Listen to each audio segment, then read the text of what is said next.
ఉన్నప్పుడే ఆ సర్జరీ బుక్కులలో లిఖింపబడి ఆ పద్ధతి ద్వారా సర్జరీ చేస్తారు.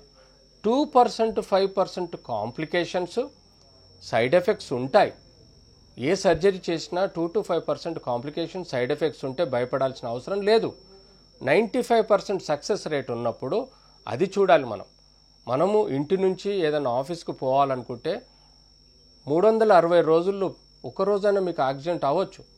కానీ ఒక్కరోజు యాక్సిడెంట్ అవుతుందని చెప్పేసి 365 రోజులు మీరు మీ ఇంటి నుంచి ఆఫీస్కు ట్రావెల్ చేయలేకుండా ఉండలేరు. కాబట్టి సర్జరీ కూడా 95 నుంచి 98% సక్సెస్ రేట్ ఉంటే 2 to 5% సైడ్ ఎఫెక్ట్స్ కానీ కాంప్లికేషన్స్ ఉంటే మీరు యూజువల్గా ఫెయిల్యూర్ అంటారు, సర్జరీ ఫెయిల్యూర్ అంటారు.